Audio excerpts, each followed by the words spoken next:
वक्फ कानून के संशोधन के जरिए दान और परोपकार जैसी अवधारणाओं को कमज़ोर करने और अतिक्रमण करने वालों को संपत्ति का मालिक बनाने का प्रयास किया जा रहा है। अल्पसंख्यक मामलों के मंत्रालय की ओर से प्रस्तावित संशोधन विधेयक की कॉपी भी सभी सांसदों को बांट दी गई थी।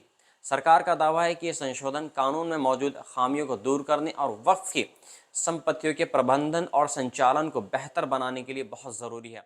और मुसलमान समाज में जो पिछड़े हैं, जिसको आज तक कभी मौका नहीं मिला, जिसको दबा के रखा हुआ है, उनको जगह देने के लिए ये बिल लाया गया है। और सर, संविधान के वक्फ में रुचि रखने की एक सबसे बड़ी वजह यह भी हो सकती है कि वक्फ की 8.72 लाख संपत्तियां और 3.56 लाख संपत्तियां यानी कुल मिलाकर 9 लाख एकड़ जमीन पूरे भारत में फैली हुई है।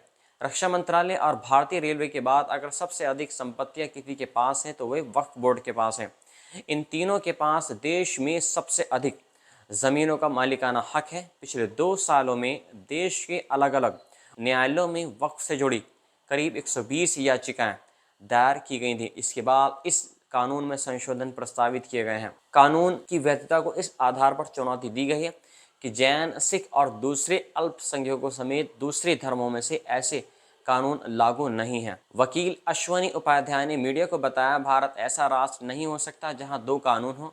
यहाँ एक देश और एक संपत्ति के लिए एक कानून हो। अदालतों में दायर 120 याचिकाओं में से तकरीबन 15 मुसलमानों की ओर से भी दायर की गई थी। दान और पुण्य वाले कानून सभी धर्म के आधार पर नहीं होने चाहिए। राजनीतिक जानकार बताते हैं कि कुर्बान अली वक्फ संशोधनों को प्रमुख ज़मीनों पर सरकारी कब्जे की कोशिश के तौर पर देखते हैं। वे कहते हैं, हाँ, मौजूदा वक्फ कानून में कुछ कमियां हैं और वक्फ बोर्ड से जुड़ी कई डिपार्टमेंट्स में अभी भी भ्रष्टाचार की बात को खारिज नहीं किया जा सकता है। इसका रखरखाव भी ठीक तरीके से नहीं हो पा रहा है।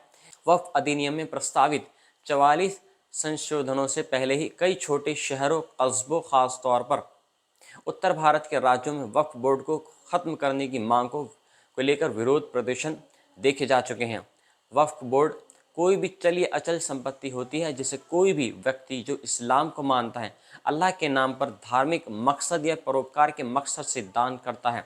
वक्फ कानून के अनुसार वक्फ को ऐसा कोई भी व्यक्ति संपत्ति दान दे सकता है जो कम से कम 5 सालों से इस्लाम का पालन करता हो